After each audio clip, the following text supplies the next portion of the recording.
I'm going to share with you this amazing PDF that contains information about how to communicate better, some secrets about nonverbal communication that I'm sure you don't know, and that would be useful in your work, in your profession, your next job interview, the next time you interview somebody, or in negotiation, or when you're trying to sell something. It's a short PDF. It doesn't have a lot. It's only about 13, 14 pages, but it has a lot of information I think you'll find highly valuable. If you're interested, all you need to do is click the link below, and we'll email you out this PDF, and you can check it out and see what you think. Leave your comments in the box below. I'm going to share with you 20 of the biggest communication errors that people make. The first one is not truly listening. We always talk about active listening. You need to listen to the other person and know where they're coming from. And you need to listen and not think about what you're going to say next, but to understand thoroughly what they're saying and also what they're not saying, because this gives you clues into their psychology and what's going on within their mind. The second mistake that people make is they assume that they know what the other person's going to say before the person's even finished the message.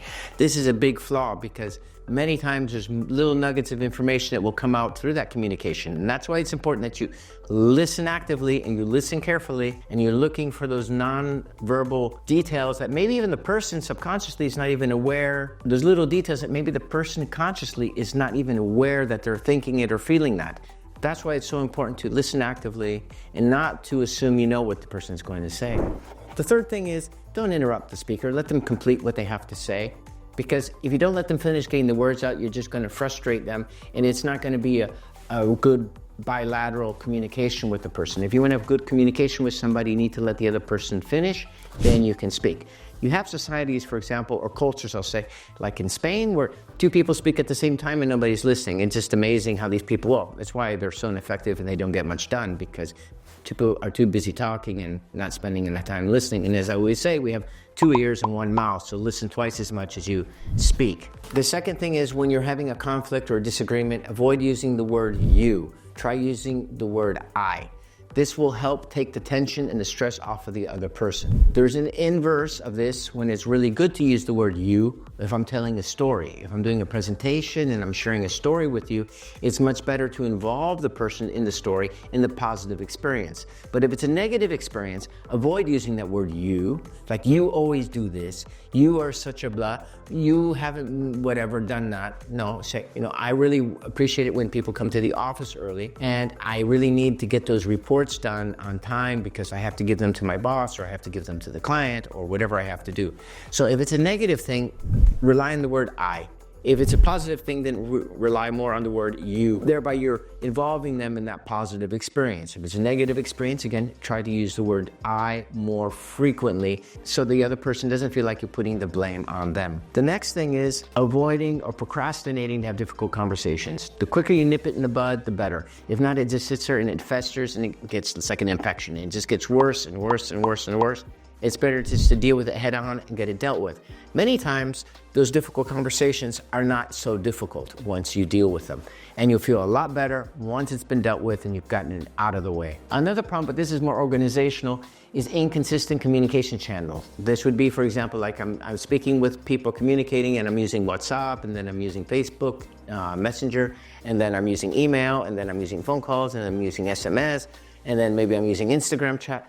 All that's just confusing. Try to find 1 or maximum 2 channels how you communicate with people, and that's it. Information will get lost. You're not gonna, I didn't see that message because they sent it to another channel. It just gets all too confusing, and it's very too messy. So keep all the communication very clear at 1 or 2 platforms, that's it. A lot of times lack of employee engagement is because the employee doesn't know how they fit into the bigger picture. So it's important that the employee understands how they fit into the bigger picture, how they're not just a cog in a wheel, but they're actually an important piece of the bigger mechanism of the organization. For business leaders, I think you understand what I'm saying is make the person feel involved, make them feel a little bit important that their tasks are doing. Even if they're just cleaning the floors, how that affects the rest of the organization, because maybe it builds morale and makes it a nicer environment to work in because it's cleaner, whatever. That is an important thing to keep your employees engaged in your job. Probably number 8, and probably a big one, is lack of giving people feedback. They don't know how they're doing. So people don't know how they're doing. How can they get better? If I don't know how I'm doing, nobody's telling me, I have no idea if I'm doing things correctly, wrong, whatever, and then I'll be surprised 2 years later, or a year later, or 6 months later, or 3 months later, boss comes up to you and says, you know what, we're gonna let you go because you're not doing what you need to do. Well, that's actually not really fair, because the person had no idea that they were doing things incorrectly. So you need to give people constant feedback to keep them, also it's kind of just to keep them on the course in the direction that the boss, the manager, the leader wants them to go. So it's only not just fair, but it's very good for the organization. And that's a sign of a bad leader that doesn't give feedback. Now you want to know how to give feedback. And if you want to learn how to give good feedback, contact us and we can tell you how. Number 9, technological barriers, jargon, acronyms, all this kind of thing happens all the time. The Americans love acronyms. LOL, laughing out loud, lots of love. So using acronyms and assuming the person knows what that means is a stupidity. A lot of times also I remove the words like using it or unclear articles, and I'll repeat using the noun so that people know exactly what I'm talking about. So there's no confusion. It's very hard to get confused if I write a message. It's more work for me, but it's better communication because I want people to understand. I don't want to have to repeat myself. So make sure when you write a message that it's very clear for people to understand what it is you're trying to communicate to them, and think about what is the objective you want from that email or from that message that you're sending before you send it. And also don't send people 20 million messages. Send them 1 or 2 concise messages with all the information that they need. Because if you just start bombarding them with messages all the time, you look unprepared, you don't know what you want, and it's definitely not professional. Things like language barriers, cultural barriers are important to take into account because different cultures interpret different things in different ways. I was saying in Spain, it's normal for 2 people to be speaking at the same time and nobody's basically listening. Well, they're listening maybe a little bit, but not very much. But if you were to do that in the States, or you would do that in the UK or in Germany, it would be considered very rude. For example, the Germans are very direct in the way they deliver their communication, where in the UK, people are much more indirect the way they deliver their communication. So it's really important you take all this to account and understand the other person you're dealing with. It's your responsibility to take the responsibility to make sure you communicate correctly with them. If you leave it on them, that's the wrong approach. The right approach is you do your research, you find out, I'm in Germany, I'm speaking with Germans. How do they communicate to best understand the culture? Oh, I'm in France, I'm in Paris today, and I'm going to be with a French company. I need to understand how the French mentality is in business or in communication. My responsibility, not theirs. It's great if they take the time also to investigate, but don't count on it. You take the initiative. Another thing to look at is attitude barriers in attitude. And we talk about confirmation bias, where we're always looking for evidence or information that supports my previous belief or previous decision.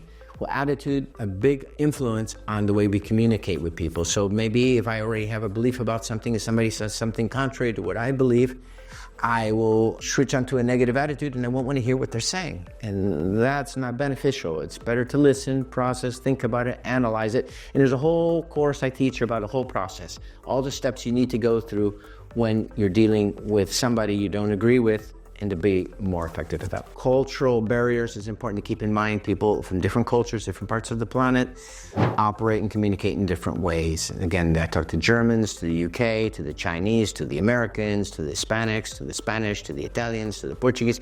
They're all slightly different. They all have slight variations in the way they communicate. Exactly, the Italians do not communicate exactly the same as Spanish. The Spanish do not communicate exactly the same as the Portuguese. There are differences, and those little nuances are important when you're dealing with people from other cultures. Also take into account physical barriers like noise, the environment you're speaking in. Maybe it's not the best environment to give feedback, or maybe it's not the best environment to deliver this message right here, right now. I need a more quiet environment, or an environment where people can actually focus on what I'm saying, what I'm trying to communicate to you. This is important. Also avoid your messages being ambiguous. Ambiguous messages don't help, because if people don't really understand clearly what you're trying to communicate, then how do you expect them to follow through? Politicians use ambiguity a lot when they communicate, because I guess if you're communicating to a large audience with many different beliefs and values, it's probably a good idea maybe to keep that communication open so it can mean different things to different people. I get the point where they're coming from. The last thing, the most important thing, is that you keep in mind body language. Body language is key, and it's really important when you're communicating how to communicate the same messages. I used Bill Gates in one of my videos talking about his body language. It doesn't make, he crosses his arms all the time, so it's great. I help millions of people. My charities have helped so many people. It's unfortunate I was at Epstein's Island 150 times, but hey, this doesn't communicate to me that you're telling me the truth, or that you're very open. To me, it communicates you're hiding something. Now, it could be he's cold all the time. I don't know. But what I'm saying is you want to communicate in an open way, in a way that people trust you. And that's really important. And politicians, for example, they're very good at faking this, because they take courses from people like me and they learn how to communicate, and they go to voice coaches. Sometimes it works, sometimes it doesn't, right, Kier? But anyway, I think you get the point of where I'm coming from. business leaders, for more value, follow me.